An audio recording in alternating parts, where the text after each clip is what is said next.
Head stockman for Ned Price, her father worked on Magnet Downs. A loner and a bushman who'd a phobia of towns. He loved the isolation of the far north station runs, while Sarah, she played care to his motherless 3 sons. Year in, year out, she kept his house, though yearned a female friend. The long hot nights and lonesome days, they never seemed to end. For 16 years she played that role, her childhood passed her by. Instead of girlish laughter, Sarah sought somewhere to cry. Her clothes were men's fair shirt and pants, her hands were callous too. Oh, how she longed to get away and live like townsfolk do. She dreamed of dresses, dances, and the company of friends, but morning light would render all her dreams to dreary ends.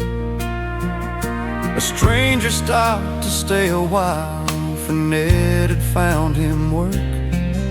His ways were flash and carefree, while his smile was more a smirk.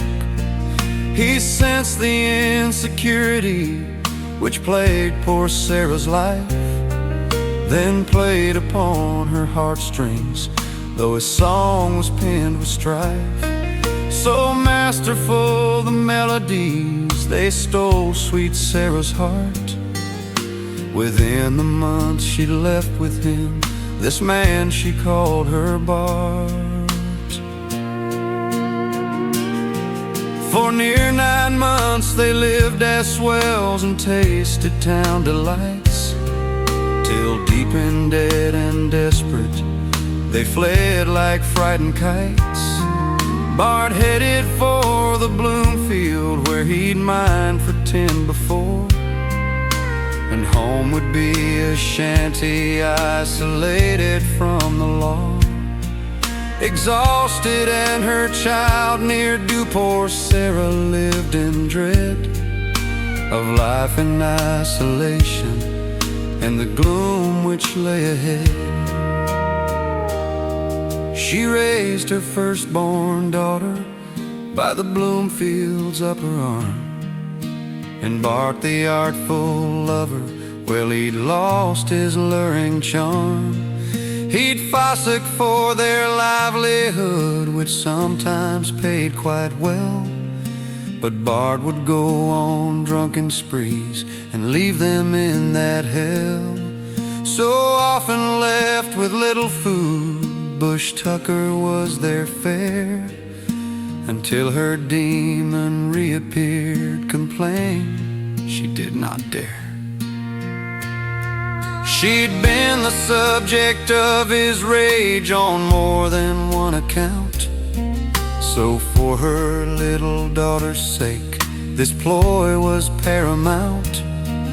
Her lot was further burdened, for within her womb there lay the miracle of life once more, a son now on his way.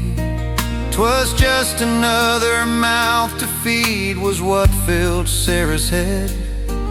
No sparkle filled this mother's eyes, salt water welled instead. Most fathers would be jubilant to have a newborn son, but love was some forsaken thing, and Bart had room for none. He often binged in China camp, for rum had claimed his brain, while Sarah's isolation slowly sent the girl insane.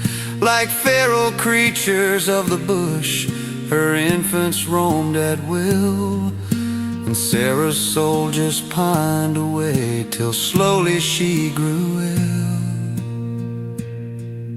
'Twas in the early part of June, the day she turned 18, the drunken creature known as Bart returned upon the scene.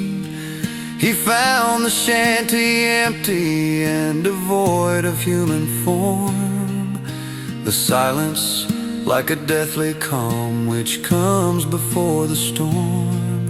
From constant binging on the rum, Bart thought his head would burst, so staggered down towards a creek to quench his fiery thirst.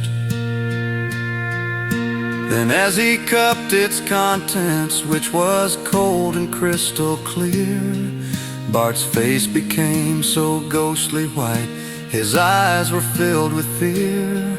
For in its depths he saw three forms, all pale and void of life, the family he'd never known, his children and his wife. He buried them beside its bank, then simply walked away. And where Bart went, well, no one cared, not even to this day. It seems poor Sarah lost her mind and did what she thought best. She drowned her infants, then herself she found eternal rest. An old man just some months ago recalled this tale to me. I know it made me cry a lot. Did it do that to thee?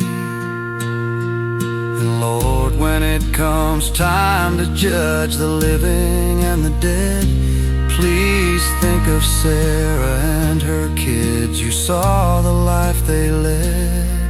And Lord, when it comes time to judge the living and the dead, please think of Sarah and her kids. You saw the life they led.